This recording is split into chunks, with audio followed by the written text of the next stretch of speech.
Welcome home. This is the Irish Roots Cafe where every day's a holiday and there's always room for one more. So, Sweeney, clear the floor, Katie, bar the door, and Molly, wet the tea. It's time we get this show on the road. Well, this is actually show number 210, I believe, following the show number 209. And it's by special request because out of the 209 Irish family history podcasts that we made, I forgot Donovan, or it's the lost episode that somehow disappeared.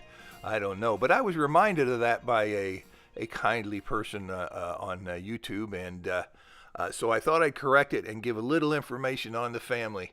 Now, Donovan, of course, has a coat of arms, and I went to the Irish Book of Arms and found that there were two names in the index, and I pulled up this one here, and this came from the Irish Book of Arms, and it reflects O'Donovan family history because the Herald listed it as O'Donovan of Clancathal in County Cork and O'Donovan of Ballymore in County Wexford.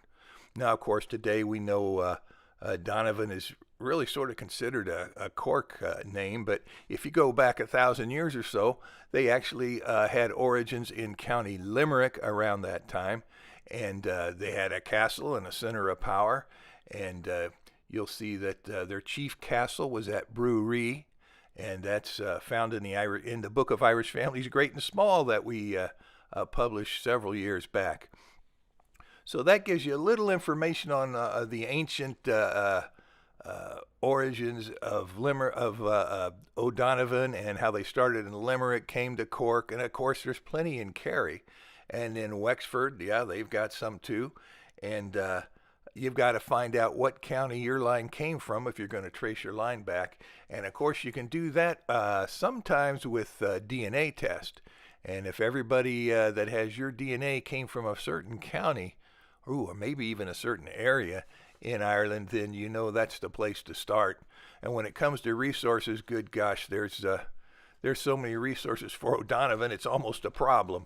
Now, we've got it in a lot of our county books, our County Cork book, of course, and I think it'll be in Limerick and a few of the others, because everywhere you turn, it's there. But if you think about the most famous O'Donovan, at least in the genealogy field going way back when, it's John O'Donovan, who was the editor of the Annals of Ireland by the Four Masters around 1846.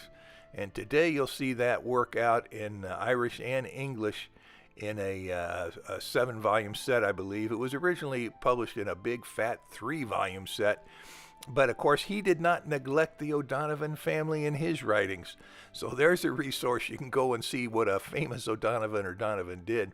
And when you look at the name, you're going to find that mostly the O before the name was dropped by the time of the 1890 birth index, where you're going to find a whole lot of Donovans and just a handful of O'Donovans. But that doesn't mean that's always the name, the way they spelled it in everyday life. But that's just something to keep in mind, that O'Donovan and Donovan. We've got 2 books on County Cork in the Irish Families Project that I wrote. One's a hardbound and one's the spiral-bound book, and that could be of interest. And there's plenty of other books done, too, like, hey, here we got the Castles of County Cork. I think that was by Healy.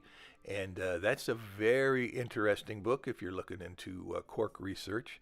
And, of course, the Cork Historical and Antiquarian Society, or a similar title like that, published a periodical, and it just it covers all kinds of things. It gives all kinds of resources, even if the story may not be about your family.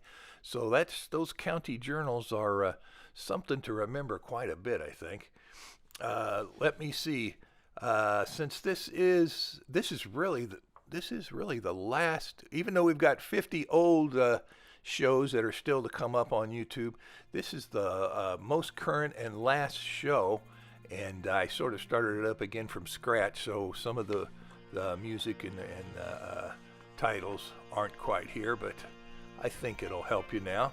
And we're working on, we've got 20 different categories of Irish family videos on YouTube, and that could be interesting all the way from the music and ancient music and sean-nós and history, and it just gets better and better, folks. I'm telling you.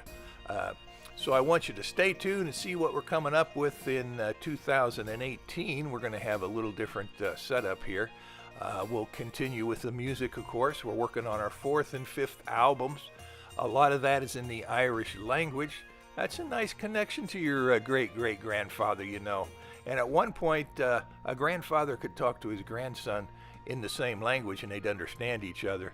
And for me, that would have been, you might say, Irish language.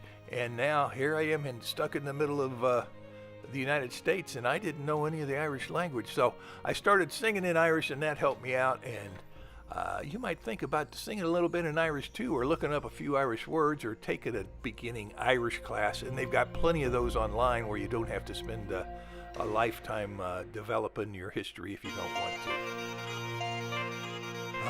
Nalain Tintan, Marda Hinton Fame.